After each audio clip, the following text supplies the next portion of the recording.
Gimana? Ternyata ketika kita berpegang dengan konsep syariah ini, kita bahkan bisa mengalahkan konsep ekonominya Yahudi. Apakah semua bank di Indonesia itu riba? Jawabannya Kita kasih solusi. Ya, bismillah. Assalamualaikum warahmatullahi wabarakatuh. Waalaikumsalam warahmatullahi wabarakatuh. Alhamdulillahi wassalatu wassalamu ala rasulillah mabad. Wah teman-teman, ini Masya Allah nih ya, bisa dibilang kesempatan untuk kedua kalinya ya, bahkan lebih gitu ya. Kita duduk di sini bersama guru-guru kita, Masya Allah nih. Wah, ada Ustadz Ervan Doni hafidhahullah, teman-teman. Ada Ustadz Ali Hasan Bawazir hafidhahullah, dan ada Mas Arya nih dari Ketua BMT Asyidik. Nah, bagaimana kabarnya Ustadz? Sehat-sehat ya? alhamdulillah sehat. Alhamdulillah. Hayakumullah. Semoga Allah jaga guru-guru kita yang ada di sini. Masya Allah. Sehat semua ya Ustadz Ali. Alhamdulillah. Kita ketemu 3 kali baru sekarang Ustadz ya. Langganan kasih solusi. Masya Allah. Masya Allah. Mungkin nextnya Ustadz Ervan Doni juga bisa. Insya Allah. Lebih sering begitu ya. Iya benar. Ya Karim. Udah pada tahu juga lah. Masa Ustadz Ervan Doni kan adik kandung dari Ustadz Erwandi Tarmizi hafidhahullah. Masya Allah. Nah, Dan menariknya begini. gimana Ustadz? Dulu biasanya kakak adik atau orang tua ke anak itu kan cuma hubungan darah.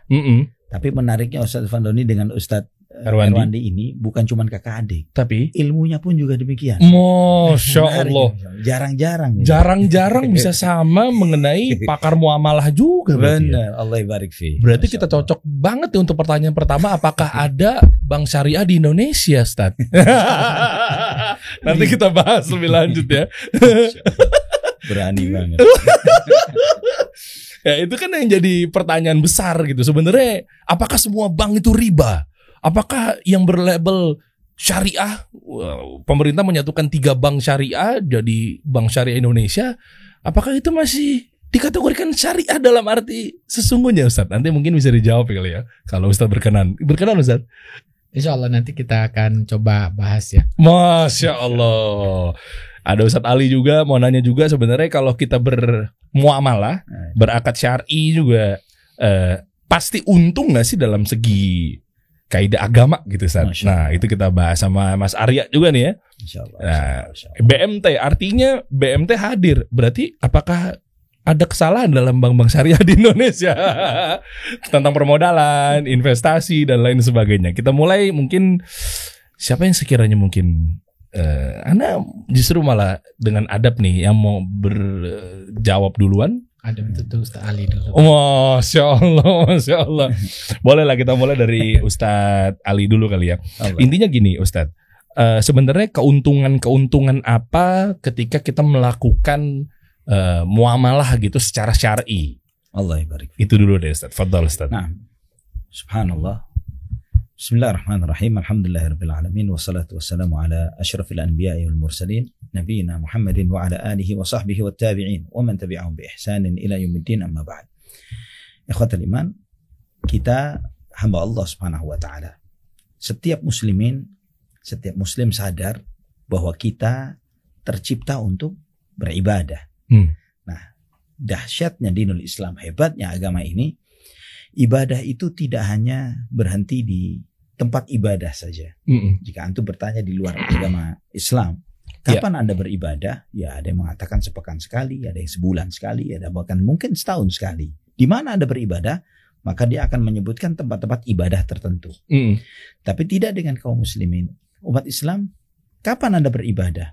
Kita mengatakan inna salati wa nusuki wa mahyaya wa mamati lillahi rabbil alamin. Salatku, sembelihanku, hidup matiku untuk Allah Subhanahu wa taala. Artinya 24 jam hidup kita ibadah. Dahsyat sekali. Nah, kemudian mengenai kita bermuamalah sesuai dengan aturan syariah. Ketika kita menyadari bahwa kita ibadah 24 jam dalam hidup kita, maka sangat disayangkan seorang muslim yang berikrar hidup matiku untuk Allah, dia cuma sholatnya saja yang islami, tapi dagangnya nggak islami. Oh ya, Gitu ya. ya. Sayang banget nih. Hmm. Kenapa dia dagangannya kok malah Yahudi? Misalnya gitu ya. Ya, padahal dia bisa dagang secara Islami. Pinjam meminjamnya Yahudi. Kenapa Yahudi gitu kan? Oke. Nah, padahal Islam mengatur segala sesuatunya. Oh, Masya Allah. Mungkin karena yang kepegang di kepala gini kali, Ustaz. Kan kita muamalah kan sekalipun sama Yahudi, sama siapa aja boleh. Benar. Taunya malah bablasnya mungkin kali, Ustaz. Iya. Ya? Muamalah dengan Yahudi boleh, dibenarkan. Nggak masalah. Mau Yahudi, mau tidak beragama, selama jual beli dan lain sebagainya sesuai dengan koridor syar'i, oke. Tapi pemegang aturan main itu jangan sampai kita yang kalah dengan mereka, tapi kita yang membuat aturan main dengan mereka. Iya. Menariknya lagi, Der.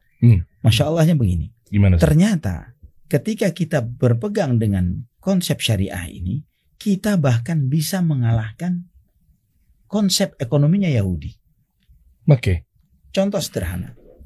Dalam sirah Abdurrahman bin Auf radhiyallahu an, ketika pertama kali hijrah, beliau ini dipersaudarakan dengan sahabat Ansor. Dan kemudian sahabat Ansor ini menawarkan kepada Abdurrahman bin Auf, saya bagi 2 harta saya. Bahkan saya punya 2 istri. Silahkan. Satu, kalau jika engkau tertarik, ambil salah satunya. Namun beliau mengatakan, lah, jazakumullah khair, semoga Allah memberkahi hartamu, memberkahi keluargamu. Tunjukkan saya kepada pasar terdekat yang bisa saya datangi. Maka kemudian beliau ditunjukkan kepada pasar Bani Quraidah. Pasar Bani Quraidah, pasar Yahudi. Pasar Yahudi. Oke. Menariknya subhanallah, di hari pertama beliau di pasar itu, pulang sore sudah dapat profit. Sudah dapat untung beberapa wadah mentega lah begitu. Nah, ini dibahas oleh para ahli, para ulama-ulama sirah. Kehebatan sahabat Ansor yang mau berbagi itu luar biasa. Bukan, nggak tanggung-tanggung, bagi harta, rumah, properti, dan istri. Luar biasa. Ini nggak kebayang siapa yang mau berbuat seperti itu, ya betul. Tapi para ulama mengatakan sikapnya Abdurrahman bin Auf lebih luar biasa lagi. Ketika beliau menunjukkan bagaimana kemandiriannya, tawakal yang kuat kepada Allah Subhanahu wa taala, kemudian ikhtiar yang sungguh-sungguh, dan mengalahkan market Yahudi di marketnya. Oke. Udah sampai masuk, istilahnya kalau perang udah nguasain kandang ya, Ustaz ya. Di pasarnya Yahudi dia kalahkan Yahudi. Masya Allah. Allah ibarik fi radhiyallahu an. Masya Allah, Masya Allah. Artinya kok bisa sistemnya jadi Islam yang menguasai gitu, Ustaz? Sementara mereka sudah punya behavior atau habit atau kebiasaan yang ada di situ, cara perdagangannya segala macam. Bisnis secara syar'i ini, Islam itu mengajarkan segala sesuatunya itu clear, nyata, ya kan, mengajarkan bahwa bahwa spekulasi itu terukur, gitu ya.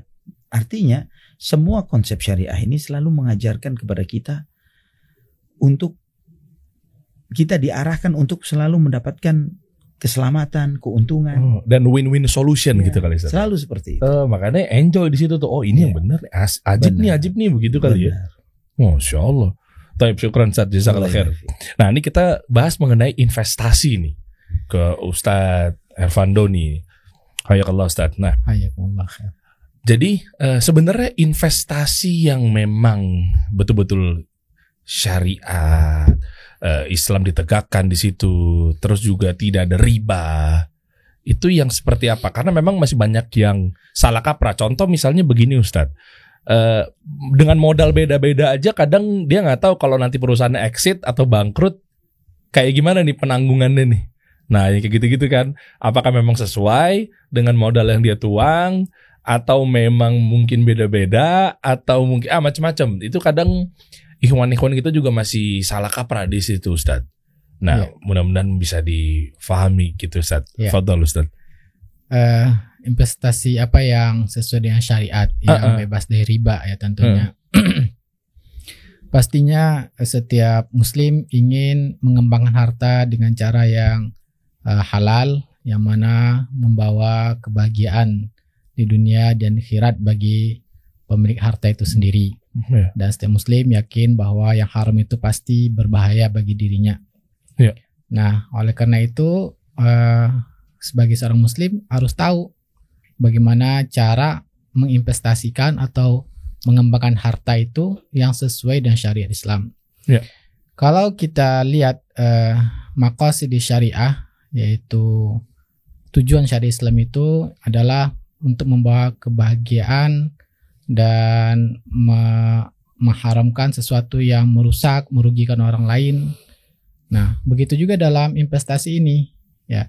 Artinya investasi itu dalam Islam sama-sama menguntungkan, dan ketika terjadi kerugian maka sama-sama menanggung risiko kerugian itu sendiri.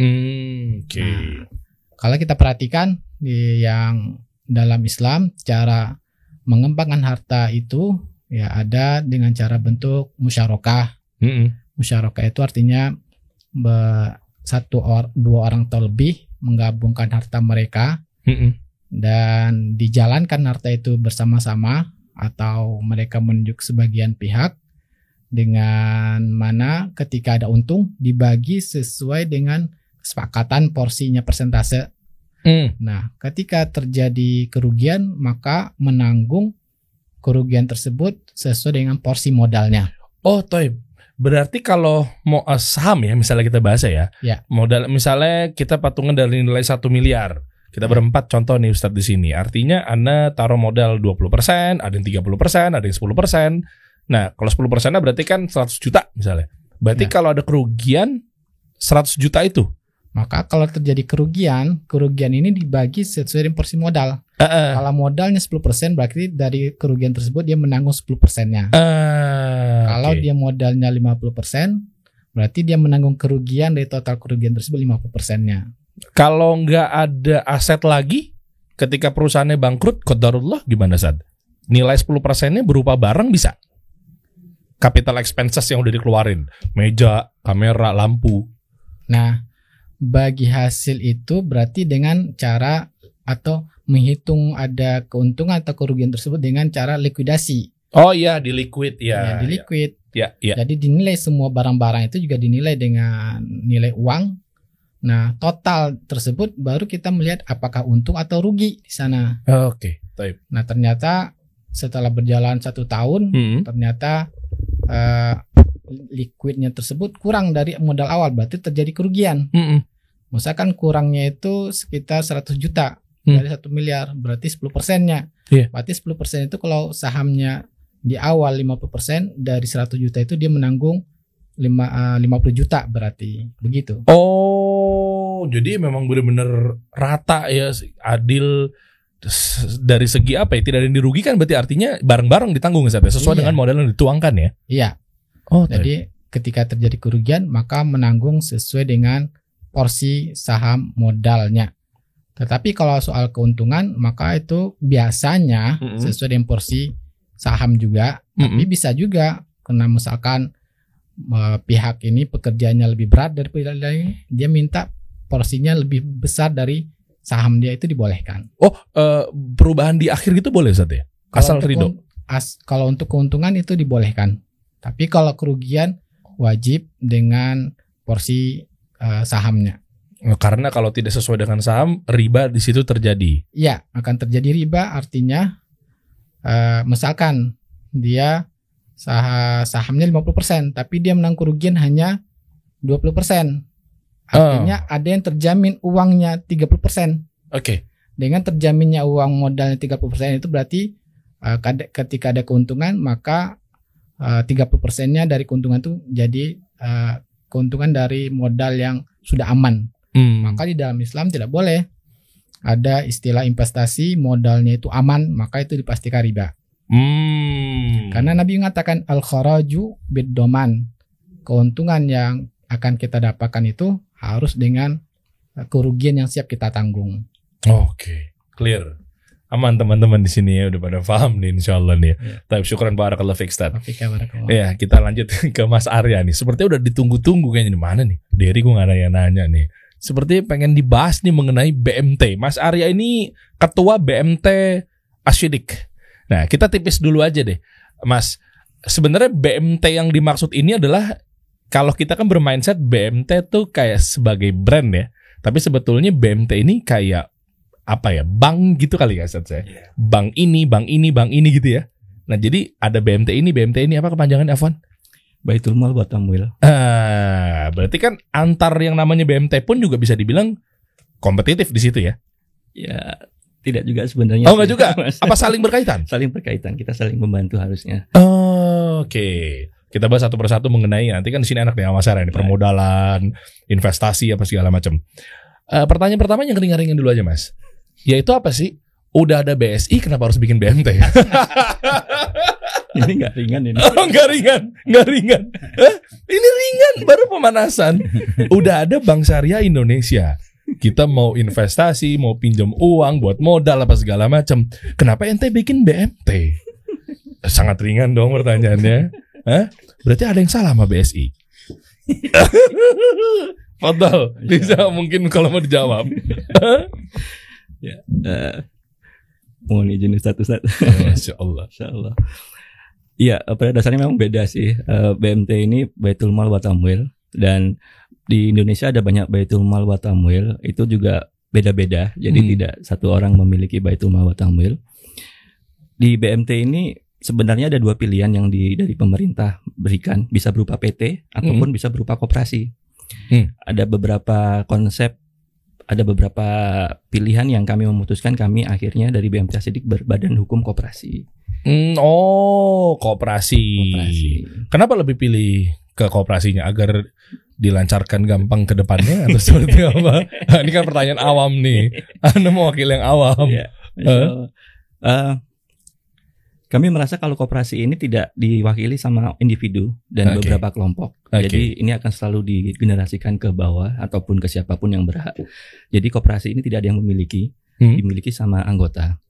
Dan di koperasi ini sudah dijaga sama pemerintah. Masya Allah, semoga Allah menjaga pemerintah kita. Ya, amin. Ini koperasi ini dari dinas koperasi ada, dari setiap wilayah ada, penjagaannya sangat ketat sekali terhadap peraturan-peraturan koperasi.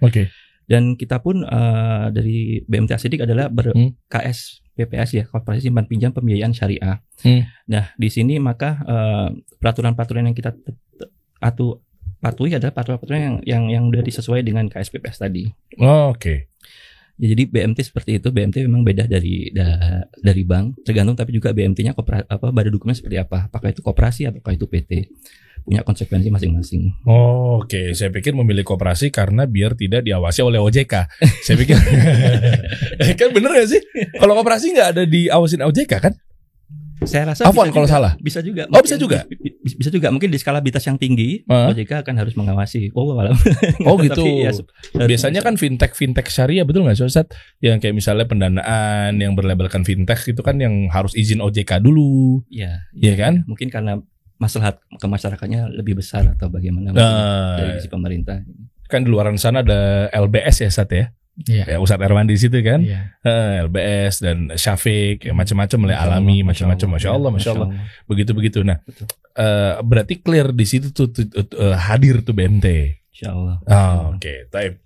Nanti kita ngobrol lagi Mas. Ini yang turun ringannya Mas. Berarti kan harusnya kalau nambah pertanyaan yang lebih berat lagi, ringannya dari situ lagi. Bukan downgrade ya. Bukan downgrade, harusnya upgrade. Oke. Type. Mungkin ke guru saya berikutnya, ke Ustadz Ali. Coba ya. Ustadz, kalau kita ngomongin mengenai syariah, untuk kita kan, Ustadz kan juga sebagai pengusaha lah ya. Masya Allah ada properti yang kemarin negeri Akoba gitu. Ana udah mampir ke sana. Alhamdulillah. Ustadz baru kasih tahu belakangan ini. Saya keburu ngambil yang lain. Nggak masalah. Untuk rumah kedua aja. Untuk rumah kedua. Untuk rumah kedua berarti isinya yang kedua juga. Ya bebas.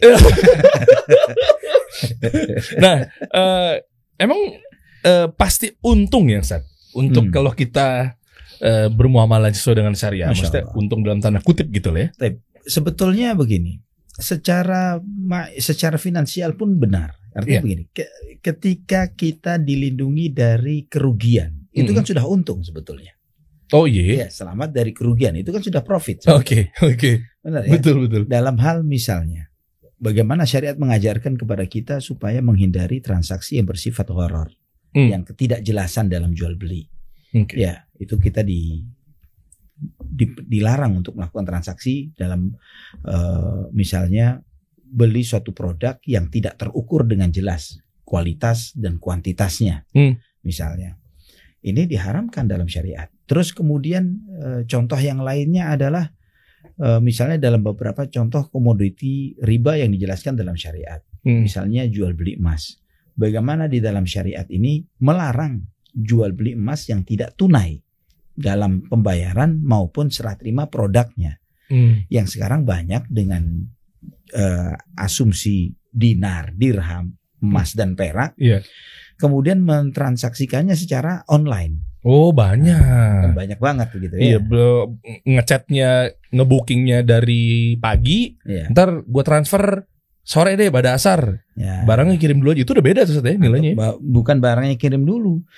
Tidak sedikit malah yang menawarkan ketika Anda investasi di kami, terjamin emas Anda. Di mana? Di Antah Berantah Island. Bener. Ya, misalnya. Tapi kan ada foto-fotonya Ustadz biasanya. Ya foto. Oh iya.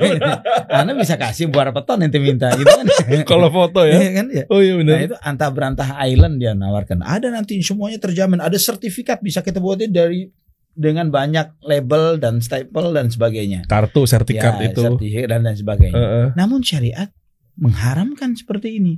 Nah ketika seorang muslim paham akan hal ini, tidak boleh transaksi emas kecuali dengan tunai dan baik pembayaran maupun serah terima produknya, maka tidak boleh jual beli emas secara online dan tidak boleh investasi emas online bahasa yang seperti. Nah ini melindungi konsumen. Berapa banyak kerugian yang terjadi di masyarakat kita dengan jubah dinar dirham, ya, tapi dengan konsep yang betul-betul secara syariat pun itu adalah transaksi riba, ya, dengan tidak tunai dalam transaksi emas secara tidak tunai. Ini sekedar contoh ya, sekedar contoh.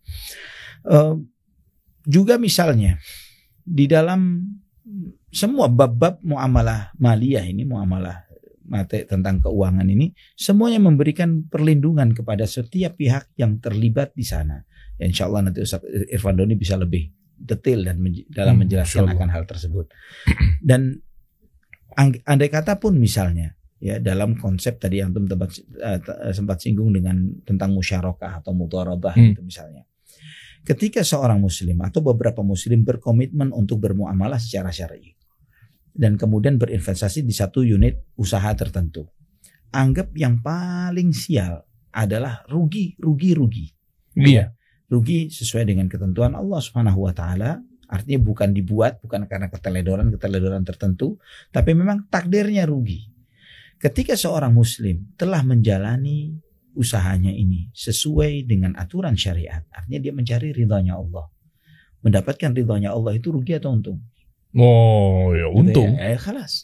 Walaupun dalam kondisi secara materi kita rugi, tapi dapat ridhonya Allah.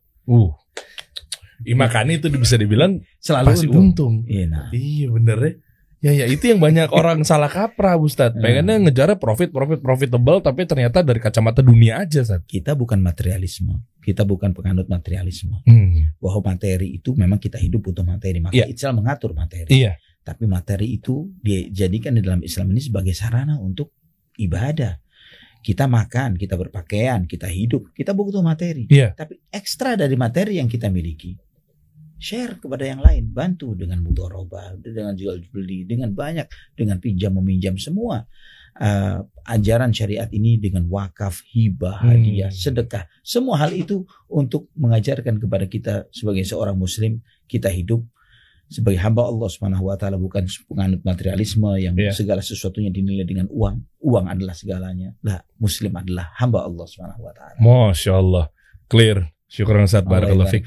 Iya. Nah, menyambung tadi statement dari Ustaz Ali, guys, terkait dengan ada simpan pinjam, ada uang segalanya, apa segala macam, itu nggak lepas dari perbankan atau bank. Mungkin Ustadz Irfandoni bisa lebih detail nih. Pertanyaannya simpel Ustadz. Sebenarnya bank di Indonesia ini apakah semuanya riba Ustadz? Simpel kan Ustadz ya pertanyaan? Jawabannya tidak simpel. Oh jawabannya nggak simpel. Pertanyaannya simpel, tapi jawabannya sungguh menjelimet. Gimana pertanyaan dari teman-teman? Karena ada orang tua sebagian yang memang berkata bahwa ketika tahu anaknya misalnya tahu mengenai riba, resign dari bank. Terus ada juga orang tua berkata menjawab, Lah gimana ceritanya? Maksudnya riba dari mana? Ya dia kan ngambil mungkin administrasi buat gaji pegawainya. Ya betul. Atau mungkin ngambil keuntungan nih, kalau nggak bisa hidup dong. Nah, misalnya kayak begitu-begitu. Wajar dia ngambil bunga di situ, terus gimana cara? Kalau misalnya nggak pakai bunga, bayarnya gimana ke OPEX-nya? Ya. Nah, mungkin itulah, nggak tahu Lana, nggak berani bilang itu syubhat apa bukan ya? Karena orang tua kan. Nah, fadhal Ustaz.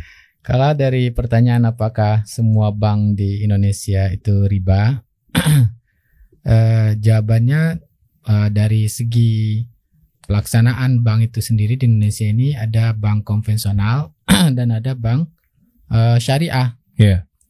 Yang mana dengan demikian ada dua bentuk jenis akad-akad atau bentuk bisnis dari bank yang ada di Indonesia. Kalau konvensional, maka ini mayoritas dari bentuk transaksinya jelas adalah sifatnya kredit, ya, mengkreditkan, betul, memberikan pinjaman uang, betul, kemudian dibayar lebih oleh nasabah. Itu karena bank itu mereka menerima uang dari nasabahnya itu dijamin oleh bank dan nanti akan diberikan bunga. Iya. Ya, itu kemudian uang yang terkumpul tersebut disalurkan ke investasi-investasi atau bentuk real dari usaha-usaha, tapi bentuknya juga pinjaman, dijamin akan kembali uang yang diserahkan dengan bunga juga.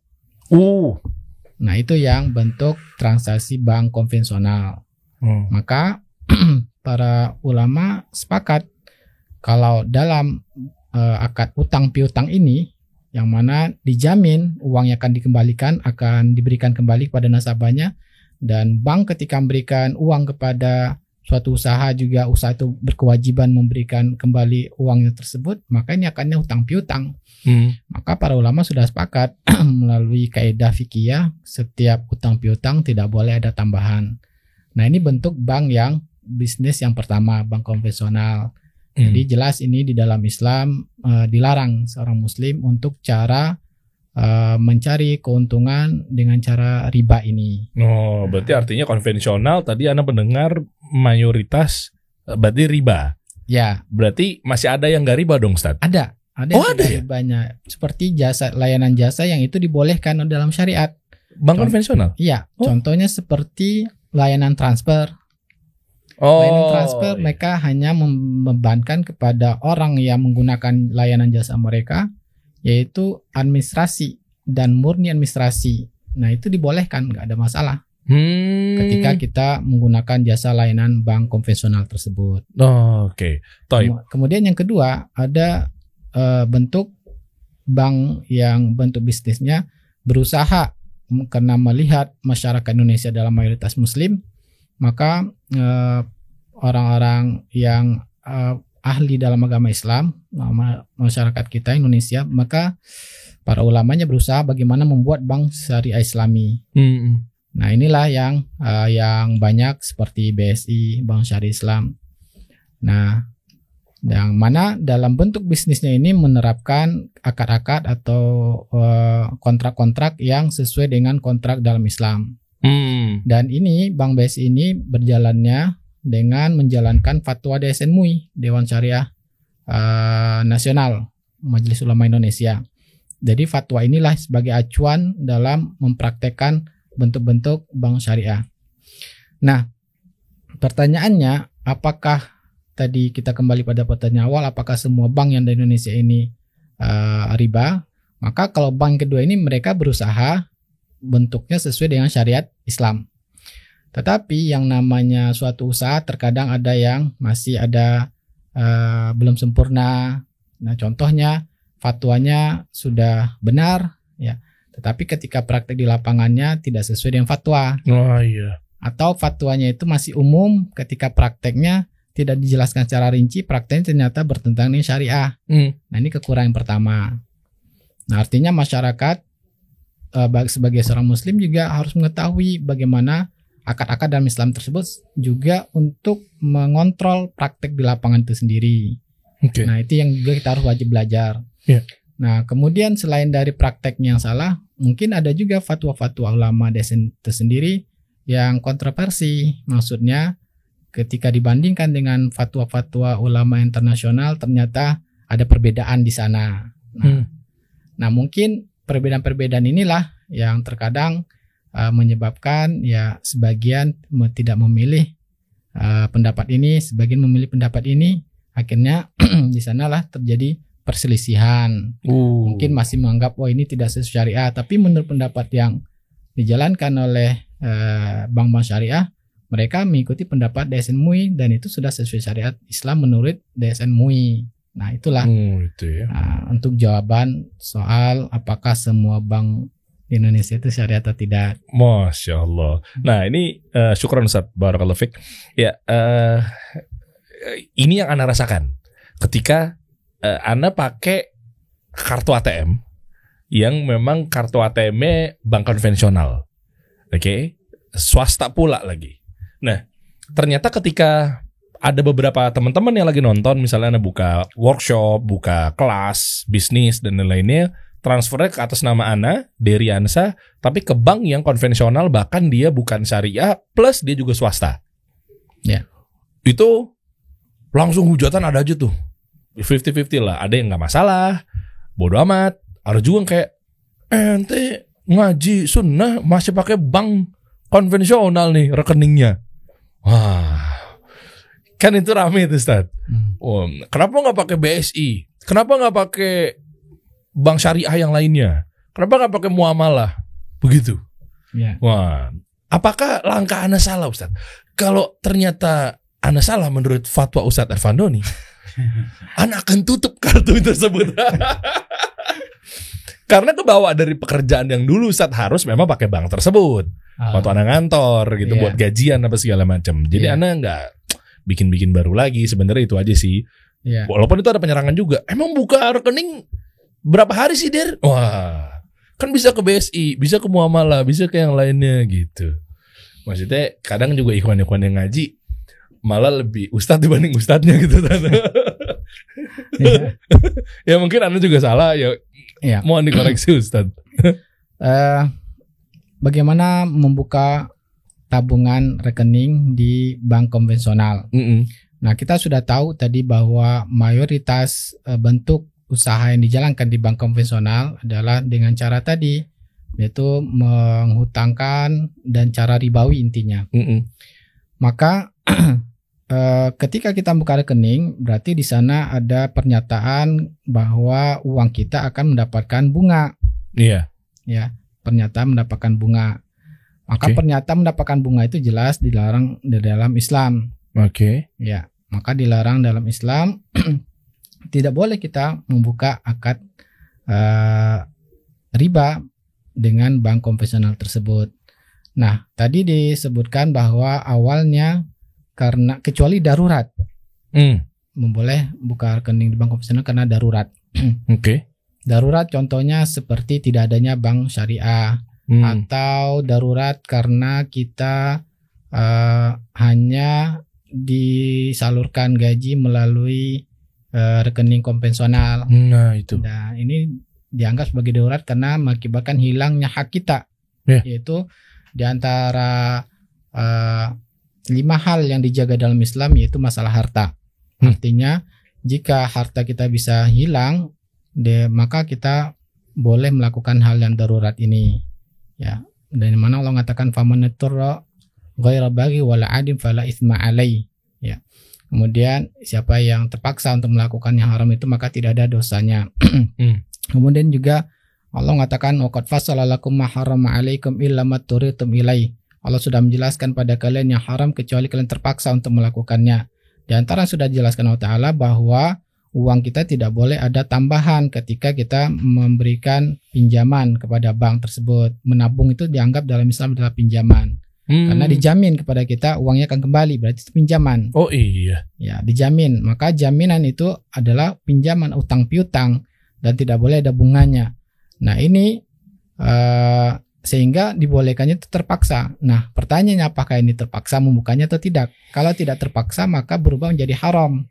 Karena ad-daruratu tuqaddaru biqadariha. Sesuatu yang darurat itu maka hanya sebatas darurat saja. Kalau sudah tidak darurat lagi, maka menjadi kembali pada hukum asalnya itu haram. Nah, apakah masih menerima gaji dari sana atau bisa dengan cara yang lain? Kalau ada cara yang lain berarti tidak darurat, maka ya tetap pada hukum asalnya riba itu diharamkan. Oh gitu. Itu perusahaan yang lama. Sekarang kan kerja sama orang. Sekarang udah bisa bikin perusahaan sendiri, Ustaz. Masya Allah. Tapi kok masih ya pakai itu ya? Harusnya diganti ya, Ustaz ya? Ya, harusnya diganti. Bentar, saya coba telepon, siapa tahu masih buka, abangan udah sore ya. Berarti harusnya diganti, Ustaz ya? Iya. Karena di dalam kontraknya itu ada pernyataan kita akan mendapatkan bunga dari uang yang ada di bank tersebut, dan uang itu dijamin oleh bank tidak akan hilang dari mereka. Nah, itu berarti akannya utang piutang. Maka tidak boleh pernyataan ada bunga tersebut. Berarti Anda salah ya, Ustaz ya? Iya. Salah guys, gue jangan tawa-tawa. Anda juga pasti sama kan? Boleh nanti berarti kalau gini kan udah clear. Anda coba.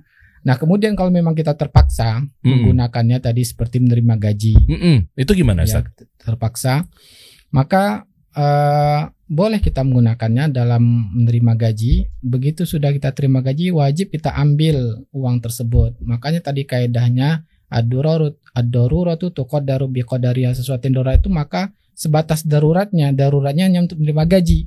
Ketika sudah menerima gaji segera diambil. Ya.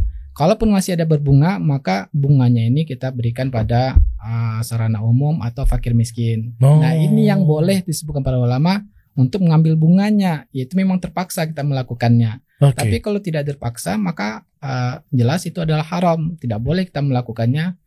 Tambah lagi ada bunganya. Oh, Masya Allah. Syukran Ustaz, jazakallah khair. Oh iya. Makasih sudah jawab langsung depan muka saya, Ustaz. Sebenarnya Anda mau nanya juga sih sebenarnya terkait sama Google atau YouTube AdSense. Wah, itu tapi nanti kalau ada waktu mungkin kita bahas tadi. Masya Allah ya. Baik, taib Ustaz, syukran. Mas Arya. Kenapa waduh? Gawat. Ketua BMT Asyiddin. Artinya yang membedakan dengan BMT yang lainnya apa tuh, Mas? Ini karena ada hubungannya teman-teman agar tahu nih. Nantinya kan untuk misalnya calon investor mau coba untuk investasi lewat BMT, kan ada banyak BMT nih, kenapa harus Asyiddin? Misalnya gitu. Kan yang lainnya ada juga nih gitu. Atau misalnya mau yang dimodalin usahanya bisa juga kan ya? BMT kan tugasnya begitu ya, kurang lebih ya. Nah itu apa tuh, Mas? Perbedaannya sih tidak ada ya, sama-sama berusaha untuk menjalankan keuangan syariah sesuai syariat ya. Tapi yang saya tahu kami saling bantu-membantu malah. Dan di BMT ini apalagi yang berbadan hukum koperasi lebih mengutamakan kemandirian. Jadi kami mandiri dari sisi permodalan dana yang ada di dalam anggota, dan fokus kami adalah kesejahteraan anggota. Ya, benang merahnya di situ sebenarnya. Selama di masing-masing BMT bersepakat untuk saling memajukan kesejahteraan anggota, kemudian untuk kemaslahatan bersama, kita sama aja semua. Semua sama. Berarti sama. Tidak ada kompetisi di dalamnya. Insya Allah tidak ada. Oh, insya Allah nggak ada. Oh, Masya Allah. Serius emang beneran? Oh gitu. Oh, oke. Kan semakin banyak akhirnya kan banyak masyarakat yang tersejahterakan, harusnya begitu. Oh, type industri jadi naik apa segala macam. Betul. Karena kan uang terputar. Jadi hakikatnya uang itu kan hanya alat tukar. Di BMT Asyiddin kita berusaha untuk memaksimalkan alat sebagai alat tukar, sehingga yang kita fokuskan di sektor realnya. Di sisi transaksi bisnisnya, sedangkan uang ini hanya sarana aja. Taib. Syukran, Mas, jazakallah khair. Sedikit mungkin kembali ke Ustadz Ervandoni. Menyikapi dengan teman-teman bikin BMT, pendanaan, pembiayaan, ada yang mau investasi apa segala macam. Mungkin ada tips and trick nggak, Ustadz? Ya terutama mungkin Fotol kalau memang ternyata mau memberikan nasihat kepada Mas Arya, tapi terutama ke saya dulu dari nasihatnya deh. Anda pengen tahu siapa tahu Anda Rizky bisa buka BMT juga, Ustadz. Nah, maksudnya apa yang perlu diperhatikan dengan poin-poin tertentu atau kaidah-kaidah agar semua yang dilakukan muamalahnya adalah bantu-membantu tadi berdasarkan syariat Islam gitu, Ustaz. Teman-teman yang menjalankan seperti itu. Jadi apa yang mesti kita lakukan untuk BMT. BMT, misalnya dengan hadirnya BMT, Masya Allah gitu kan bisa bantuin teman-teman kita yang misalnya bingung tadi mau investasi di mana, ya kan, dengan percayakan ada lembaga ini atau mungkin wadah ini kan, insya Allah lah, Bismillah deh gitu. Ataupun teman-teman yang misalnya pengen dimodalin juga bisa Mas ya, BMT kan? Insya Allah. Ya kan kayak gitu-gitu tuh Ustaz. Nah maksudnya apa sih rambu-rambu apa yang perlu diperhatikan begitu Ustaz? Ya, untuk teman-teman yang ingin usahanya dibantu oleh BMT, maka apa yang harus diketahui?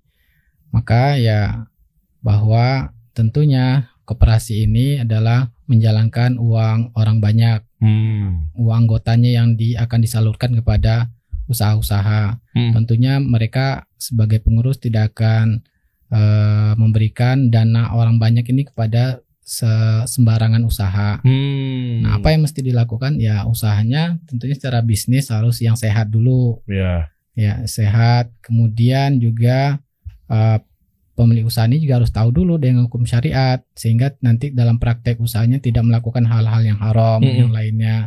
Contohnya ya kecurangan dalam usahanya, atau masih melakukan bentuk-bentuk praktek yang dilarang syariat. Ya, ketika sudah ada yang berkhianat, misalkan tidak jujur dalam laporan, tidak jujur dalam laporan, nah ini ada pengkhianatan. Maka Allah mengatakan wa inna katsiran minal khulata'i la yabghi ba'dum 'ala ba'din. Banyak orang yang berserikat itu mereka menzolimi serikatnya. Ketika kemudian juga Rasul ketika sudah menzolimi, maka Allah berlepas diri dari usaha tersebut. Maka otomatis akan dengan ada pengkhianatan tersebut, usahanya di samping tidak mendapatkan ridho dari Allah, mereka juga akan menanggung risiko kerugian materi. Kemudian juga dampak dari usaha yang tidak jujur ini atau praktek yang tidak sesuai syariat ini bahwa nanti juga Rasulullah SAW mengatakan wa in kadzaba wa katama muhiqat barakatuhuma, atau fima mana dalam hadis, apabila mereka tidak jujur, menyembunyikan tidak jujur dalam usahanya, menyembunyikan cacat misalkan dalam usahanya, tidak jujur, maka Allah mencabut keberkahan usahanya tersebut. Nah intinya orang-orang yang para pengusaha yang ingin dibantu oleh BMT dari uang orang banyak ini, mereka harus mengerti dulu hukum Islam. Ya, pelajar dulu hukum Islam, bahwa konsekuensinya ketika ada untung akan dibagi bersama, dan ketika ada rugi maka juga ditanggung bersama. Tetapi usaha yang dibantu juga usaha yang sehat tentunya. Masya Allah. Nah, adapun bagi orang yang ingin membuat BMT, ya ini juga merupakan motivasi bagi kita untuk bagaimana mengembangkan ekonomi masyarakat, karena BMT itu intinya pemerintah yang bikin koperasi itu bahwa akan menguntungkan orang banyak, karena keuntungan koperasi itu dari anggota untuk anggota. Nah, ketika ada koperasi berarti keuntungan itu diberikan lagi pada anggota. Nah, ketika ada keuntungan tersebut, makin banyak orang yang tersejahterakan. Apalagi kalau ini sesuai dengan syariat Islam, maka ini sangat dianjurkan. Sangat dianjurkan kita untuk membuat usaha-usaha yang sesuai dengan syariat Islam, membawa kebaikan di dunia dan akhirat. Masya Allah, barakallah fiik. Tapi syaratnya itu harus belajar dulu hukum Islam, muamalah. Gimana Mas Arya? Masih ikut kelas. Masya Allah, iya. Jadi bisa dibilang kalau memang anggota ke anggota, berarti BMT ketuanya pun juga silih berganti dong. Betul. Nah iya, soalnya kan kalau memang ketuanya mungkin direkturnya terus-terusan, khawatir bisa dinominasi, bahkan jadi menganggap itu adalah usaha dia gitu ya Sat ya. Betul. Makanya tiap berapa tahun ganti dong? 5 tahun kalau di akta kita. Jadi sebetulnya saya hanya korban dari teman-teman yang nggak mau maju jadi ketua. Jadi nggak mau jadi korban, nanti saya tunggu 2 tahun kemudian lihat siapa korban berikutnya. Iya benar. Selain itu kan ente juga ini kan ketua KPMI Jakarta kan? Masya Allah. Iya kan? Komunitas Pengusaha Muslim Indonesia. Ustaz Ali juga Sat ya? Ketua pembina, Masya Allah. DKI ya. Ngaji banget sama beliau sebetulnya harusnya. Wow, Masya Allah. Allah barik fi. Iya, mudah-mudahan dengan hadirnya BMT tadi kan bisa ini ya.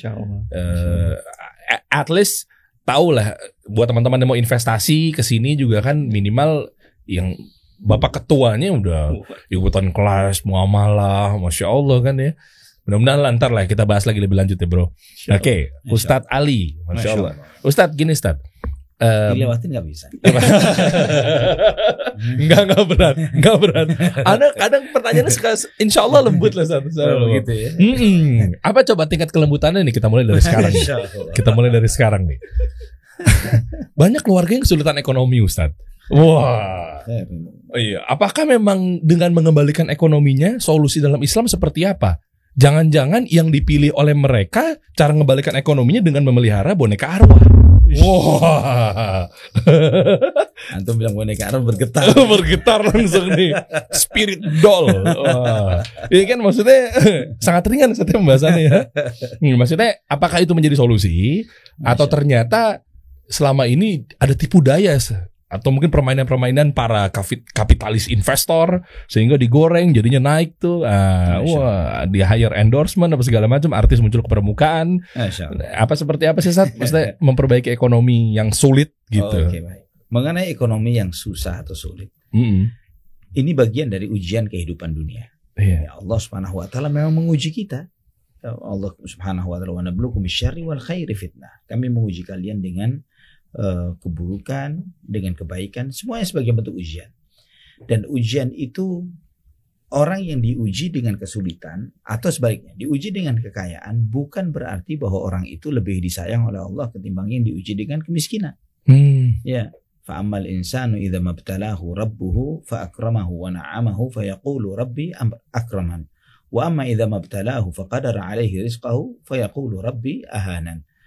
Manusia ini mengira bahwa ketika Allah Tuhannya mengujinya dengan kebaikan, diberi nikmat, dia mengatakan Allah Tuhanku sedang memuliakanku.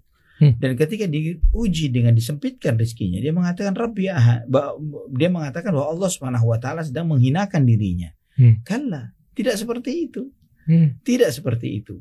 Allah Subhanahu wa taala menguji kita kekayaan, menguji kita dengan kemiskinan, menguji kita dengan peluang-peluang, menguji kita dengan kerugian-kerugian, ya.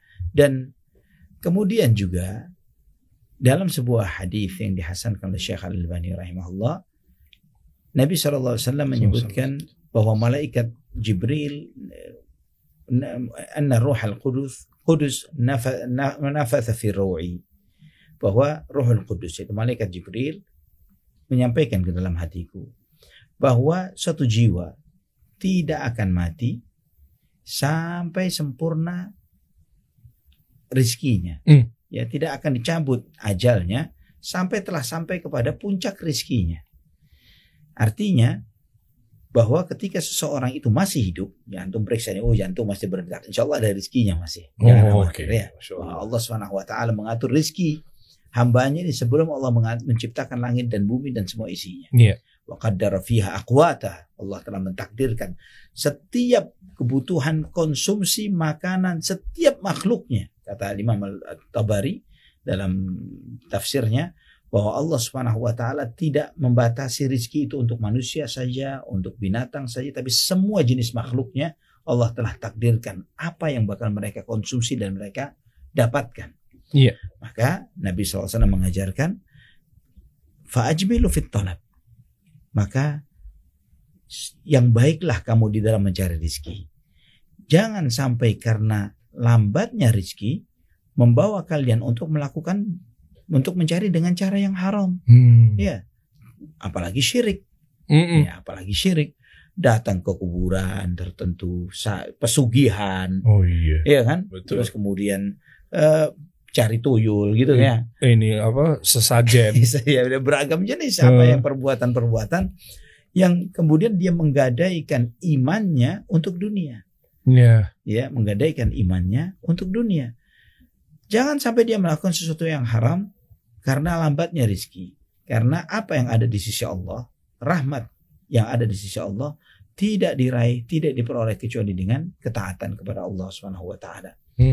Nah, jika seorang muslim diuji dengan disempitkan rizkinya, dia bersabar. Dia tetap ikhtiar, tetap berdoa, meminta kepada Allah, berikhtiar dengan cara yang halal. Yakin bahwa Allah Subhanahu wa taala pasti banyak membukakan pintu-pintu rahmatnya. Tidak mungkin tidak. Karena dunia ini sangat murah bagi Allah Subhanahu wa taala. Orang kafir pun dikasih dengan begitu banyaknya. Law kanatid dunya 'indallahi ta'dilu janaha ba'udha ma saqa kafiran syurbata ma'in. Ada kata dunia itu di sisi Allah itu nilainya sama seperti satu sayap nyamuk. Orang kafir tidak akan diberi minum satu teguk air pun oleh Allah. Tapi karena begitu murahnya dunia, mereka dikasih oleh Allah. Kita hamba Allah, kita beribadah kepada Allah Subhanahu wa taala. Allah Subhanahu wa taala yang memiliki langit dan bumi, yang memberi rezeki kepada segala sesuatu, tidak akan pernah melupakan dan menyanyiakan hambanya yang setia kepadanya. Masya Allah. Masya Allah. Nah, iya, barakallah. Nah, ini menarik nih Ustadz. Kadang stigmanya ketika orang tua nih yang kita milikin misalnya, walaupun nggak semua ya, itu beranggapan bahwa kalau tolak ukur sebuah kita kedekatan sama Allah adalah rezeki yang melimpah, Ustadz. Masya Allah. Itu kadang begitu. Ini pun juga malah jadi kendala kepada ikhwan atau akhwat kita yang ingin menikah. Ditanya dulu, dia udah sukses belum? Dia ngajinya bener nggak? Tapi kok kelihatannya kok belum kaya raya nih? Nah, gitu-gitu kadang suka disanding-sandingkan, Ustadz. Soalnya tolak ukurnya begitu. Kalau yang kaya berarti itu agamanya udah bener tuh. Masya Allah. Itu stigmanya begitu tuh. Kalau jika sampai stigmanya model seperti itu, Ana sering memberikan analogi yang perumpamaan yang mungkin insya Allah bisa menjawab sampai tuntas tentang. Wah, ini menarik nih. Menarik nih, mungkin pas banget tuh. Banyak orang tua lagi nonton. Ana sering nanya begini. Kira-kira jika antum hidup di zaman Nabi Musa alaihissalam. Iya. Iya. Antum melihat Firaun kaya raya, kekuasaannya melimpah, sangat terkenal. Begitu ya. Belum lagi di sampingnya ada Haman, ada Korun, begitu ya. Ketemu di Pulau Jawa pun namanya harta Korun, gitu ya. Harta karun, gitu ya. Bener. Saking kayanya begitu. Bener. Ya. Di satu sisi, Musa alaihissalam, siapa dia? Apa yang dipakai? Tinggalnya di mana? Orang biasa-biasa. Followernya cuma satu orang, Harun alaihissalam. Begitu ya. Kira-kira kalau kita hidup di zaman Musa alaihissalam, kita follow Musa atau follow Fir'aun? Gitu. Aduh, berat. Kalau sekarang sih enteng sih Ustaz. Tinggal bilang aja, ya aneh ngikutin Nabi Musa alaihissalam. Kalau sekarang udah tahu ceritanya, udah tahu kisahnya. Kalau di zaman itu yang berat tuh. Contohnya sekarang aja, kita di kehidupan. Ya sekarang aja deh. Yang kita follow dalam di media sosial kita nih. Ana seringkali bertanya, coba antum bapak-bapak atau ibu-ibu kajian ini perhatikan ustadz yang paling terkenal deh lintas manhaj sudah gitu ya. Yang paling top, yang paling terkenal di negeri ini siapa misalnya? Lihat followernya berapa. Dengan salah satu yang dagangan keanehan dan kenyelenehannya mereka ini, iya kan, goyang dikit, buang sampah jadi konten, ini jadi kan hal-hal yang sendawa jadi konten, gitu kan, higau jadi konten, hal-hal yang lucu, yang aneh, yang nggak jelas, ini bisa puluhan juta, ini mentok-mentok 2-3 juta, 1/10 kadang nggak nyampe, ini yang paling top begitu ya, gimana? Ini kan. Contohnya ini Fir'aun kecil yang ada di sana. ya masuk. Tapi ini juga ini Ustaz, sempat dengar nggak Ustaz mengenai ya nggak tahu lah, ini mungkin mama bapak-bapak yang mengukur bahwa kamu ngaji sama siapa. Taunya kalau ustadznya misalnya hidupnya afwan, mohon maaf, misalnya susah, keindikasinya yang begitu, kok dia susah hidupnya. Dari standar ustadznya maksudnya. Ustadznya susah gitu. Iya, itu kan jadi stigmanya begitu Ustadz. Maksudnya kadang nih Ana coba mengaplikasikannya dari curhatan-curhatan yang di DM biasanya begitu. Di followers Ana gitu. Jadi tapi tenang, nggak Ana sebutin kok namanya. Sampai ada begitu. Dia begitu Ustadz. Kalau cerita-cerita di DM tuh mungkin karena kan posisi harusnya Ustadz punya helikopter pribadi. Allahu alam.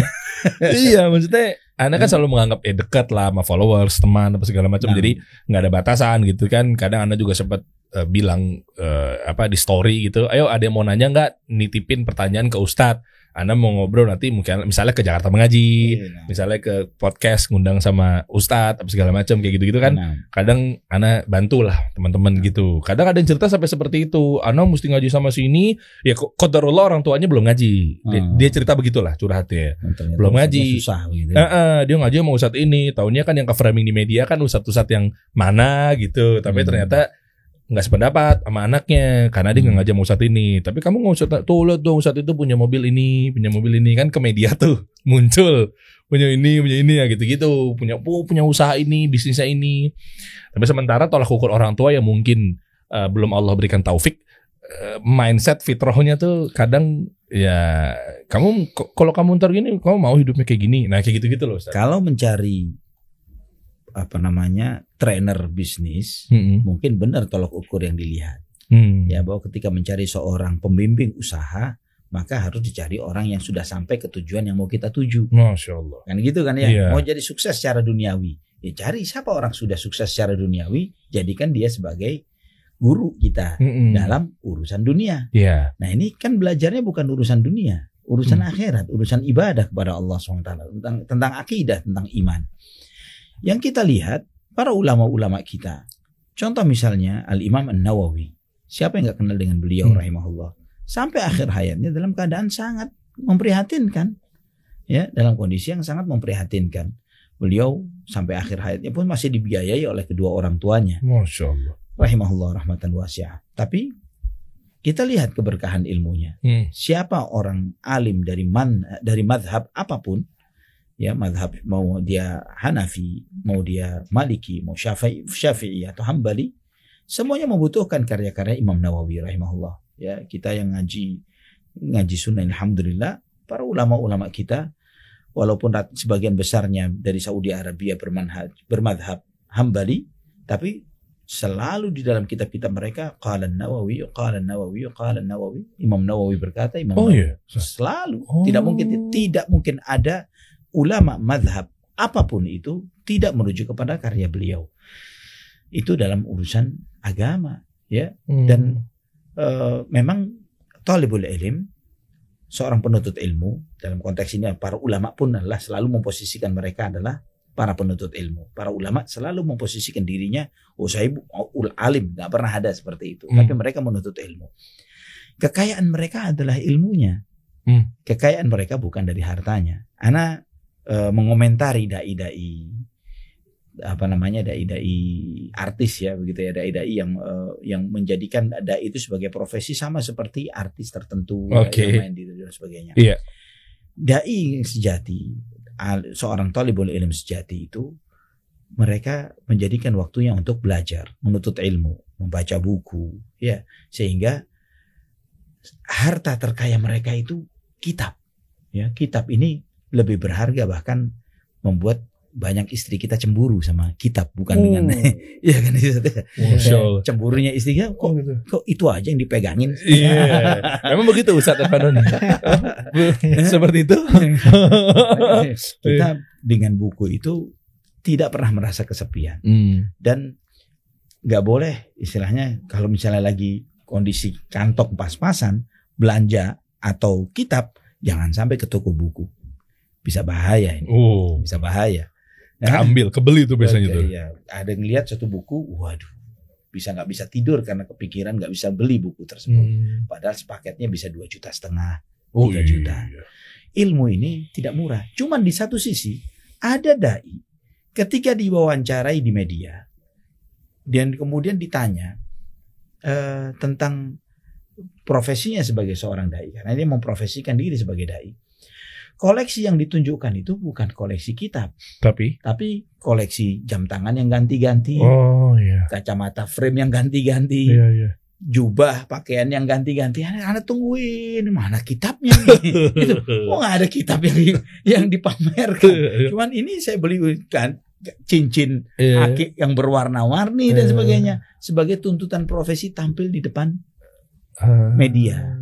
Nah, ini bukan dai, ini artis. Hanya dia artis tapi berperan sebagai dai. Masya Allah. Bersandiwara, berperan sebagai dai. Tapi kalau dai sejati, dia tidak peduli dengan, karena talabul ilm, menuntut ilmu, mengajar, ini bukan mencari kompensasi duniawi. Ya, kita mikir para dai, para ustadz dibayar ketika ngajar. Tapi kita tahu sebagaimana Ustadz Irwandi hafizahullah menyampaikan dalam Harta Haram Muamalah Kontemporer bahwa tidak boleh seorang ustadz itu mematok harga. Mematok ini dan sebagainya tidak boleh. Beliau boleh terima hadiah, itu boleh dia terima. Tapi mematok berapa tarifnya, ini haram. Apa yang kita jual? Ayat Allah, hadis Nabi SAW. Begitu murahnya kita jual ayat Allah dan hadis Rasulullah SAW hanya dengan berapa. Jadi di antara anak ingat nasihat salah satu ustadz kita, Ustadz Firad hafizahullah, jangan ngaji kepada ustadz yang pasang tarif. Oh gitu. Iya, jangan pernah belajar kalau sudah pasang tarif saya sekian, sudahlah tinggalin ustadz tersebut. Ya, itu nggak bisa diambil ilmunya. Lebih baik kita belajar sama yang miskin tadi, yang disebut miskin dan karena yang kita cari, kita mau mengambil faedah keselamatan akhiratnya, bukan mencari dunianya. Masya Allah. Allah a'lam bishawab. Syukran Ustaz, jazakallah khair. Ya, balik lagi mengenai ya tadi ya, mungkin memang terframingnya ya benar tadi yang di media, Ustadz yang cincinnya begini, dai yang begitu kan. Jadi kan orang tua kita tuh, makanya doa kamu ada yang salah kali sama yang Ustadz ini. Coba belajar sama Ustadz ini biar doanya dilancarin rezekinya, kan begitu. Nah, tapi kalau kita ngomongin soal dilancarin rezekinya, bisnisnya, biasanya nggak luput dari akad. Ustadz Ervando nih, coba nih kita pengen tahu mengenai akad itu sendiri, bermuamalah tuh kan banyak ya Ustadz ya. Ya kan, maksudnya dari mulai familiar sampai yang kita juga mungkin baru dengar dan lain sebagainya. Sebetulnya yang untuk aman-aman dalam artian memulai bisnis, yang akad-akad secara syar'i itu yang seperti apa deh Ustadz? Gitu dulu deh. Mulai bisnis dari nol misalnya. Ya. Di dalam apa itu akad ya, dan apa bentuk jenis akad itu di dalam fikih muamalah. Kalau akad itu sendiri pengertiannya adalah menghubungkan keinginan satu pihak dengan pihak lain, yang mana dalam satu bentuk yang dengan bentuk tersebut mengakibatkan kewajiban untuk melaksanakan bentuk tersebut. Contohnya bentuknya adalah tukar menukar harta, jual beli. Jadi keinginan satu pihak ingin memiliki harta orang lain dan orang ini ingin mendapatkan harta orang lain. Bentuknya adalah tukar menukar. Maka konsekuensinya dalam jual beli tersebut ada konsekuensi yang harus ditaati oleh masing-masing pihak. Nah, dengan kalau sudah sah akad tersebut, kontrak tersebut, maka wajib menepatinya. Ya. Makanya Allah mengatakan, ya alladzina amanu aufu bil uqud, orang beriman, tepatilah akad-akad yang kontrak-kontrak yang telah kalian bikin. Tentunya jual beli kalau sudah sah berarti ya berpindah ke pemilikan, tidak boleh diminta lagi, tidak boleh dilarang untuk menjual. Nah, misalkan ada menjual, ini saya jual tapi syaratnya kamu tidak boleh menjual lagi pada orang lain lagi misalkan. Atau hibah, saya hibahkan tapi syaratnya kamu tidak boleh menghibahkan lagi pada orang lain. Nah, dengan dia sudah menghibahkan hartanya pada orang lain, berpindah ke pemilikan, maka terserah orang tersebut memberikan hartanya kepada orang lain atau digunakan. Maka dengan akad-akad tersebut ada konsekuensi-konsekuensi yang harus dipenuhi, wajib menepatinya. Nah, dalam bentuk bisnis maka banyak akad itu ada dua bentuk dalam fikih muamalah. Ada yang sifatnya ingin cari keuntungan. Ya, maka kalau ingin mencari keuntungan bisa dengan cara jual beli. Keuntungannya itu dengan kita beli dengan harga tertentu, berarti kita akan menjualnya dengan harga lebih. Nah, di sanalah tujuannya untuk mencari margin, keuntungan. Ya. Atau jual beli ini ada jual beli barang, ada jual beli jasa, ijarah namanya. Kalau kita ingin mendapatkan keuntungan dari jasa yang kita miliki, maka gunakan akad ijarah namanya. Kemudian juga kalau ingin mengembangkan harta, misalkan dengan beramai-ramai, karena kalau sendiri risikonya ketika terjadi kerugian kita menanggung seluruhnya. Kalau dengan ramai-ramai kan lebih ringan, atau memang suatu usaha itu besar dananya, maka bisa dengan akad kontrak musyarakah. Jadi ketika ada untung bagi bersama-sama, ketika rugi bagi juga sesuai dengan porsi modal, bagi bersama-sama. Dan ada juga mudharabah, akad mudharabah, artinya ada satu pihak yang keahliannya dalam suatu pekerjaan tapi dia tidak memiliki modal. Ada pihak yang lain dia memiliki uang tapi dia tidak memiliki skill, keahlian dalam suatu usaha, tapi ingin mengembangkan hartanya, maka bisa dengan cara akad mudharabah.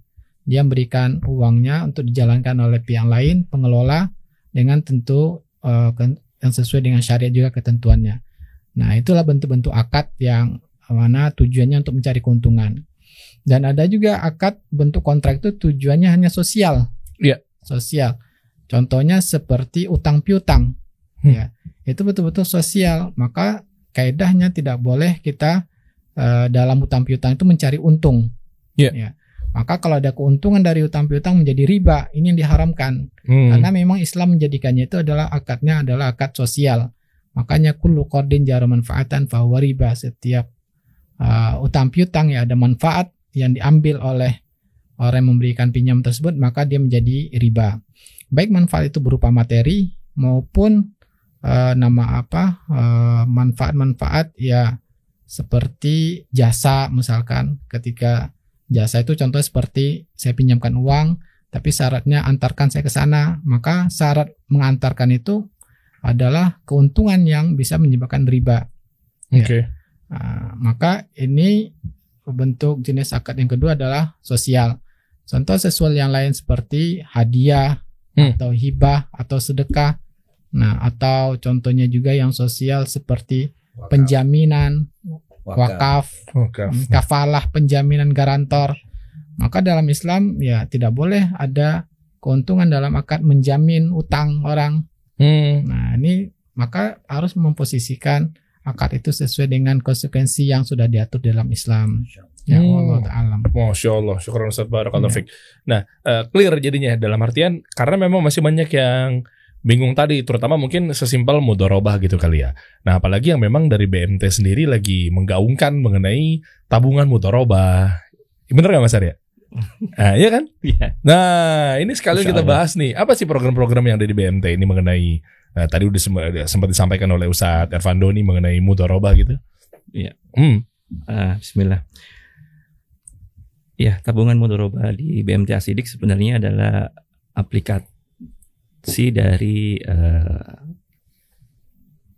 ilmu yang kami terima dari Ustadz untuk bisa mempraktekkan kepada kehidupan real ya, kepada kehidupan bermasyarakat, sehingga kami membentuk namanya tabungan mudharabah. Ini tabungan yang bisa bertambah tapi juga bisa berkurang.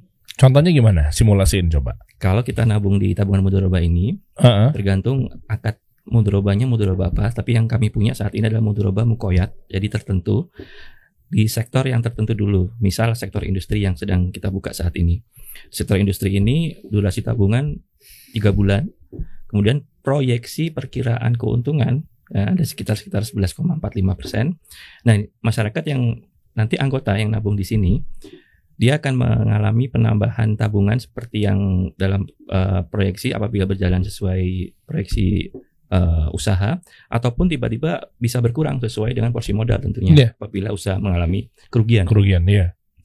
Nah, ini adalah tabungan mudharabah. Jadi tidak ada jaminan pasti untung, tidak ada jaminan modal pasti kembali sesuai dengan usaha berjalan. Apapun bentuk usahanya ya? Apapun bentuk usahanya. Ngomong dari paling kecil paling gede gitu ya? Iya. Gitu ya Ustadz ya. Iya. Wah. malah nggak yakin. Tiba-tiba goyang. Kalau ternyata salah, sistemnya dirombak sekarang juga nih, dikasih solusi. Agar Anda memberikan solusi kepada teman-teman dong.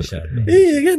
Nah, cuma kalau kita ngomongin soal tadi, setelah akad, mudharabah, bisnis, artinya mungkin ke Ustadz Ali, artinya kita juga harus hafal mengenai manajemen keuangan ya Ustadz ya? Iya kan? Gimana cara mengaturnya kalau menurut versi Ustadz Ali? Di perusahaan Ustadz kan ada banyak, Masya Allah gitu kan. Itu pentingnya gimana sih teman-teman yang mungkin lihat sekarang lagi nonton gitu? Sederhana sebetulnya. Artinya entah apakah itu modal yang kita kelola adalah modal kita sendiri, apalagi modal mudharabah misalnya. Di luar itu semuanya, setiap kita yang pengusaha yang memiliki perputaran harta ada tanggung jawab zakat. Iya. Yang begitu kan ya. Bagaimana ketika dia tidak membukukan transaksi-transaksi dan bisnisnya? Bagaimana dia menghitung haul dan nisabnya misalnya? Iya. itu sesuatu yang sudah menunjukkan secara tidak langsung bagaimana syariat Islam ini adalah agama yang mengajarkan kemajuan, mengajarkan sesuatu itu yang selalu di depan. Bayangkan 1400 tahun yang lalu menentukan ketentuan syariat berupa zakat harta, 2,5% dari harta itu setelah terhitung haul dan nisab. 1 tahun perputaran usaha dan kemudian dengan nisab kadar harta tertentu. Nah, ketika harta itu atau transaksi itu tidak dibukukan, tidak tercatat, bagaimana kita tahu ini sudah setahun atau tidak misalnya? Oh iya. Nah, itu kan ya. Iya. Haul tadi ya. Iya kan. Bagaimana kita tahu sudah setahun atau belum? Nah, ini bulan apa ya? Pakai duit istri, pakai duit, gitu kan? Iya, tapi dengan tercatat itu di antara urgensi pentingnya pembukuan dan pencatatan usaha di dalam bisnis. Ya, itu saja paling sederhana. Zakat harus kita keluarkan. Iya. Bener. Itu terutama buat para pengusaha, investor yang segala macam ya. Ya sebenarnya biar lebih afdolnya harusnya BMT mengadakan satu event nih. Masya Allah. Itu paling lebih enak tuh. Iya nggak? Maksudnya kita jadi tahu clear. Mungkin di situ Ustadz Erfandoni, Ustadz Ali bisa ikutan support teman-teman kita karena masih banyak yang bingung juga nih Mas Arya. Ya terkait dalam hal ini kan nggak usah banyak-banyak lah 3 kota aja. 3 kota ya. 3 kota ya kan maksudnya mungkin apa ya rata-rata pengusaha-pengusaha dari Ustadz Surabaya Ustadz ya? Iya si Surabaya. Banyak pengusaha di situ kan. Terus kota dagang. Kota dagang sama seperti Jakarta ini. Iya Ustadz Erfandoni Afwan dari mana Ustadz? Dari Pekanbaru. Pekanbaru, bikin juga Pekanbaru ntar. Oh iya, Ustaz Armani juga Pekanbaru juga ya, Riau ya. Iya, Pekanbaru ya. Maksudnya bikin coba deh, Mas Arya, konsepin ya apa udah terpikir saat ini mengenai seperti itu? Alhamdulillah saat ini kami memang agenda ada event. Event Masya Allah ya. Masya Allah. Ya di 3 kota juga. 3 kota. Di mana aja tuh? Di Jakarta, Makassar dan Surabaya insya Allah. Nah, yang membedakan event ini berarti artinya ada ustadz-ustadz juga yang terlibat dalam betul seputar investasi. Betul. Berarti calon-calon investor yang memang niat berbisnis untuk naruh duit nggak tahu buang kemana, nggak tahu buang kemana. Kayaknya udah gede banget tuh ya. Nah itu bisa juga diarahin ya. Gimana cara investasi yang benar nih sesuai dengan syariat. Ustadznya ada siapa aja nanti kira-kira eventnya? Untuk yang di Jakarta insya Allah dengan Ustadz Erfandoni, Ustadz Ali Hasan, Masya Allah, Ustadz Zulkarnain M. Sanusi. Oh jadi ada 3 Ustadz. Ustadz Zul juga pernah di sini juga duduk 2 kali Ustadz. Masya Allah. Jadi teman-teman catat ya nih BMT bawa kabar gembira nih. Jadi ada event memang yang bertajuk tabungan mudharabah. Nah itu akan apa? Mungkin dikit aja. Oke, di event itu kita akan mengupas tuntas tabungan mudharabah kami di masing-masing sektor ya. Market value-nya gimana, ROI-nya bagaimana, proyeksi, kemudian success rate-nya bagaimana yang telah terjadi. Kan ini penting bagi investor. Oh iya. Dan juga kita ada tanya jawab juga nanti di dalam area foyer juga nanti. Oke, itu artinya dari forecasting, dari nyusun return on investment, ya kan semuanya dan tentunya ada nggak cuma ROI ya, ROA juga ya, return on akhirat juga ya. Jadi nggak cuma mikirin return on investment, gimana caranya balik modalnya dan lain-lainnya, kita juga harus kembali ke akhirat tuh harus benar bisnisnya tuh ya. Bawa tabungan-tabungan yang akad-akad yang jelas apa segala macam. Lengkap ya. Ini anak ulang ya. Eventnya memang lagi berjalan. Belum berjalan ya? Belum. Tanggal 16 Januari. 16 Januari. Oh, artinya masih bisa buka pendaftaran dong? Masih dibuka. Oke. Pengisinya berarti ustadz-ustadz kita, guru-guru kita, teman-teman ya. Eventnya BMT Asyidik ada Ustadz Erfandoni, Ustadz Ali Hasan Bawazir, Ustadz Zulkarnain Sunusi, hafizahumullah gitu kan. Ada lagi 3 itu Ustadz itu aja. Iya, itu aja. Oh, Masya Allah. Itu akan ngasih tahu kita apa aja yang didapat kira-kira? Untuk Ustadz nanti bagian Ustadz nanti. Boleh. Kan. Anda takut kalau tiba-tiba ngasih materi, taunya Anda lancang sekali ngatur-ngatur materi kajian saya ya. Oke, terus apa? Yang di luar Ustadz coba. Nanti biar Ustadz Erfandoni sama Ustadz Ali akan menjelaskan di event tersebut kira-kira apa yang didapat dari teman-teman ketika sudah mendaftar. Sebagian besar memang literasi mengenai tabungan mudharabah kami. Tetapi dalam event ini juga ada mingle dengan teman-teman investor yang lain. Oh, ada mingle sessionnya? Ya, insya Ajib. Allah nanti. Kemudian ada beberapa support dari teman-teman lembaga keuangan syariah yang lain yang akan bergabung di dalam event ini. Jadi saling kenal juga dengan koperasi yang lain, dengan teman-teman lembaga keuangan syariah yang lain di dalam event ini. Off air berarti kan? Off air. Jakarta, Surabaya, Makassar. 3 ustadz itu off air. Hotel dong? Di hotel. Udah ada MC belum?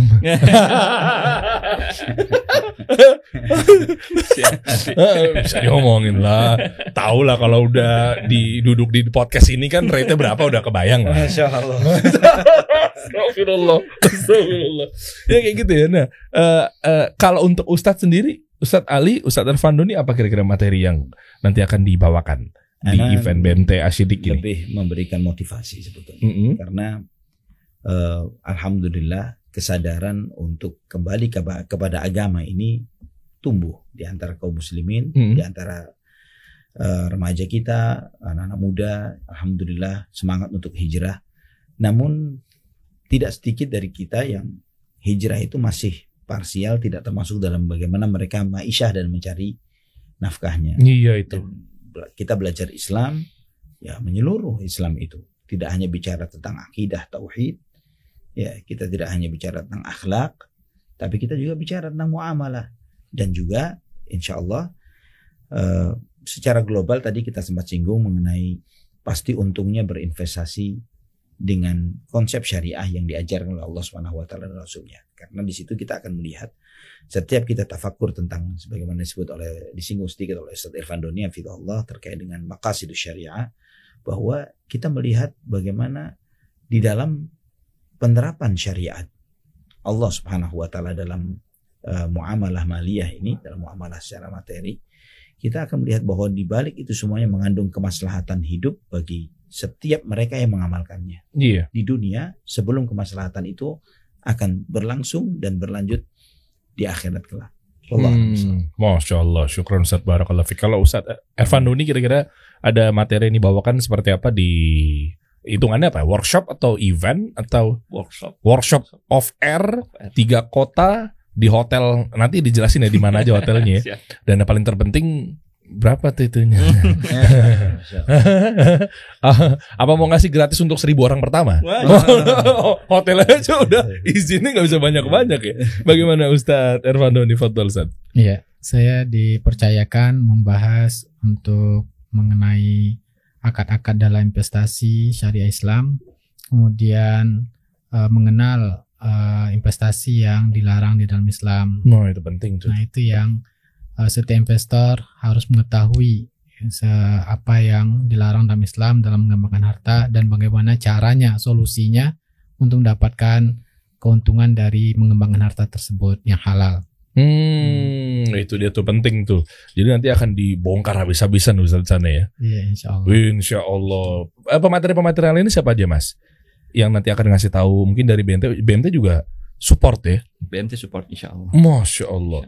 Nah itu kalau kita ngobrol di podcast mungkin teman-teman nggak bisa panjang, nggak bisa detail, ya kan? Jadi nggak bisa lengkap karena mau berapa lama kita podcast nih, panjang banget. Makanya mungkin teman-teman coba deh pastikan teman-teman daftar ya. Nanti mungkin dikasih tahu sama Mas Arya kira-kira daftarnya kemana, ya kan? Dibukanya sampai kapan, atau mungkin ya nanti detailnya seperti apa deh. Nah karena apa? Karena biar lebih tahu, dapat ilmu daging secara global dan secara panjang. Durasi berapa lama nanti?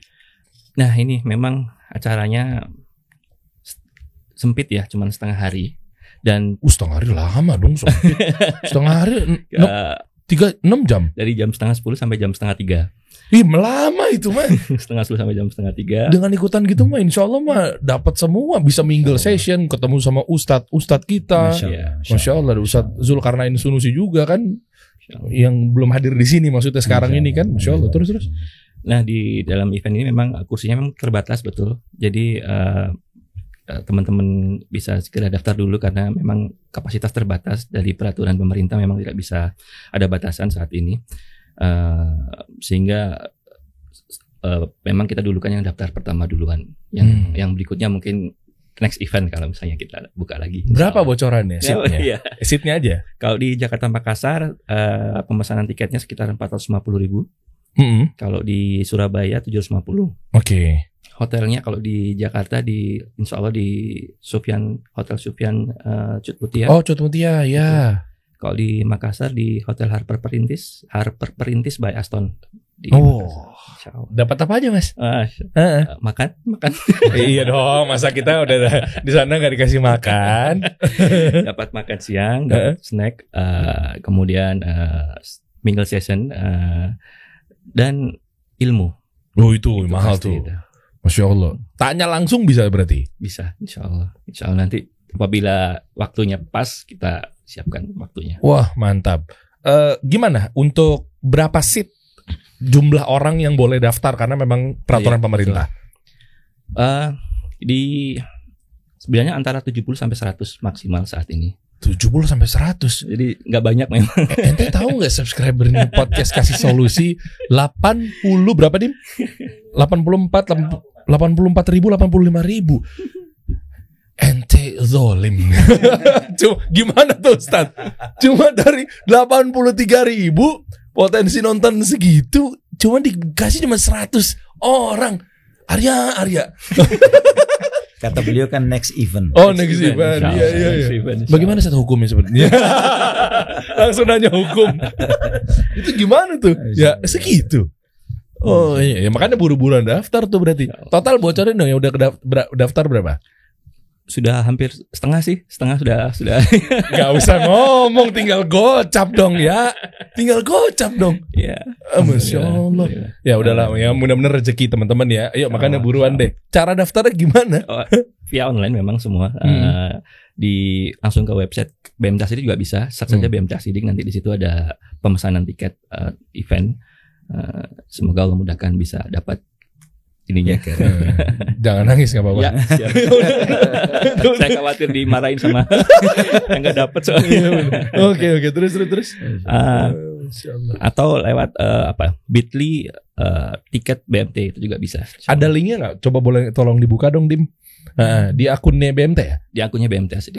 Boleh dong Instagramnya langsung apa namanya? Langsung aja BMT Asidik. BMT ASH strip ya? Strip. Kalau ya coba dulu. SH lagi. SH IDIQ ya. DDIQ. Oh DDIQ. Oke. Coba. Ada Instagram bisa langsung tuh. Iya, di websitenya udah langsung ada. Oh udah ada. Websitenya juga bisa. Ya, bisa. Yang ini ya. Ya. ash-sidik.id. Ya. ASH- nanti di kolom komen tolong tulis ya. ash-sidik.id. Tiket event langsung bisa pemesanan. Mana tiket event? Oh itu. Event, coba klik dong. Oh masih masukin dulu ya? Enggak, langsung aja. Coba close. Coba kita tiket event BMT. Kita lihat coba nih. Posternya juga kemarin Anda udah lihat tuh, ajib. Masya Allah ya. Masya Allah. Ada kayak orang pakai jas gitu kan. Nah ini. Ya, ini udah langsung kalau mau pemesanan tiket. Eventnya tanggal 16 Januari 2022. Betul. Bentar lagi nih insya Allah 23 Januari 2022 di Makassar. Yang tadi 16 tuh Jakarta ya. Betul. 23 Januari Makassar, 6 Februari Surabaya. Oke. Tuh lengkap tuh. Ini kan kajian bersama penjelasan tabungan mudharabah sektor industri dibahas, sektor pangan juga dibahas, sektor retail, lengkap. Sektor pendidikan dan juga nanti akan ada kajian bersama Ustadz Ervandoni Tarmizi, Ustadz Zulkarnain Sunusi, Ustadz Ali Hasan Bawazir, hafizahumullah. Masya Allah. Jakarta, Sofyan Menteng 450.000, Harper Perintis by Aston Hotel 450.000, Surabaya JW Marriott 750, wajar agak naik dikit. JW Marriott, Masya Allah, itu berarti semua udah include ya? Semua udah include. Tiket pesawat maksudnya. Kalian makasih bonus. Tega. Iya, kalian mau kasih bonus kan? Mungkin giveaway. Tapi kalau ngomongin giveaway, bagaimana hukum giveaway? Salah dibahas di lain. Insya Allah dibahas di lain sesi ya, bagaimana hukum giveaway dengan cara klik like. Boleh. Boleh lah. Mungkin ada mau tambahin dari Ustaz? Gimana Mas Arya? Tambahin lagi mungkin sedikit infoin tadi kira-kira. Cukup sih, jazakallah khair kepada teman-teman tim Kasih Solusi. Yeah. Semoga Allah memberkahi. Amin. Ya, bagi masyarakat yang ingin mengenal tentang tabungan mudharabah BMTA Sidik, silakan datang di event kami. Ya, sekian. Terutama buat para investor ya. Terutama buat para investor. Dan yang buat dimodalin juga mau datang akan dapat ilmunya juga ya. Iya, betul. Wah, ini kabar baik teman-teman. Kami juga membuka apply syirkah pada masyarakat yang ingin melakukan membawa proposal syirkah, include di dalamnya kalau bisa ada laporan keuangan. Wah, mantap. Jadi bisa langsung pengajuan di dalam lokasi event langsung. Tuh, saran saya teman-teman, daftar, pastikan daftar, abis itu bawa proposal. Bisa juga nanti di sana ya. Bawa ke BMT, mau Jakarta, Surabaya, Makassar gitu kan. Terus siapa tahu nanti berpotensi untuk dilihat dan dibidik untuk dimodalkan. Insya Allah. Terus sama investor juga begitu ya. Betul. Karena banyak juga loh yang DM saya nanya, Bang, ada unit usaha yang mau serius. Maksudnya ada unit usaha yang bisa ini enggak, karena Ana baru resign dari bank misalnya, baru resign dari mana, Ana mau investasi gitu kan.